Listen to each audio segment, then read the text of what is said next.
9:15-তে আসার কথা ট্রেন, এখনো 12টা বাজে, এখনো ট্রেন আসে নাই। যদি রাত্রে হয় তারপরে বাড়ি কিভাবে যাইবো, কি করবো, সকাল থেকে আসি বসে আছি। অনেক কষ্টে পড়েছি, এই 8টা বাজে আসছি, এখনো বসে আছি। ভোগান্তিত হচ্ছি, সরকারের নির্দিষ্ট টাইমে কোনো শিডিউল ঠিক নেই। ঈদুল আজহার আগের দিনেও চট্টগ্রাম রেল স্টেশনে ঘরমুখো মানুষের উপচে পড়া ভিড়। এদিকে 4.5 ঘন্টার বেশি শিডিউল বিপর্যয় চট্টগ্রাম থেকে ময়মনসিংহগামী বিজয় এক্সপ্রেস ট্রেনের। দুর্ভোগে পড়েছে যাত্রীরা, তবে অন্যান্য ট্রেন ছেড়েছে যথাসময়। রতন দাসের ছবিতে চট্টগ্রাম থেকে নয়ন বড়ুয়া জয়ের রিপোর্টে থাকছে বিস্তারিত। রাত পোহালেই ঈদুল আজহা, প্রিয়জনদের সঙ্গে ঈদের আনন্দ ভাগাভাগি করতে নারীর টানে গ্রামের বাড়িতে ছুটছেন নগরবাসী। সকাল থেকে চট্টগ্রাম রেল স্টেশনে ঘরমুখো মানুষের উপচে পড়া ভিড়, অপেক্ষা ট্রেনের জন্য।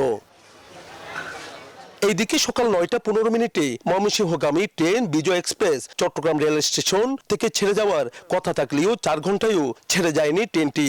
তাই চরম দুর্ভোগে পড়েছেন যাত্রীরা। 9:15-তে আসার কথা ট্রেন, এখনো 12টা বাজে, এখনো ট্রেন আসে নাই। যদি রাত্রে হয় তারপরে বাড়ি কিভাবে যাইবো, কি করবো, সকাল থেকে আসি বসে আছি। অনেক কষ্টে পড়েছি, এই 8টা বাজে আসছি, এখনো বসে আছি। ভোগান্তিত হচ্ছি, সরকারের নির্দিষ্ট টাইমে কোনো শিডিউল ঠিক নেই। রেল কর্তৃপক্ষ বলছেন বিজয় এক্সপ্রেস ট্রেন ছাড়া অন্যান্য ট্রেনে নেই কোনো শিডিউল বিপর্যয়। আরে ঈদ লাগছে মনে, খুশির জোয়ার সবখানে। আরে ঈদ লাগছে মনে, বিকাশ পেমেন্ট সবখানে।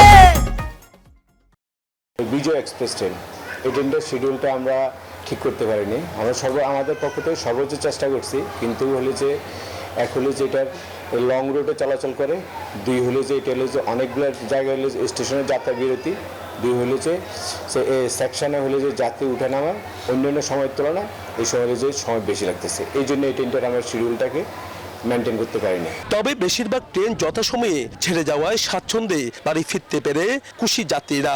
ভালো লাগতেছে, পরিবারের সাথে ঈদ করতে পারবো, সবার সাথে সবাইকে দেখতে পারবো, সুস্থভাবে কক্সবাজার পৌঁছাবো, অনেক ভালো লাগতেছে। প্রতিবার বাড়িতে যাই, ঈদে আনন্দ তো মাত্রা আরো বাড়ায়। এইদিকে ঈদের দিনেও ফিরতি ট্রেনের টিকিট বিক্রি শেষ করেছে রেল কর্তৃপক্ষ। নয়ন বড়ুয়া জয়, নিউজ 24, চট্টগ্রাম।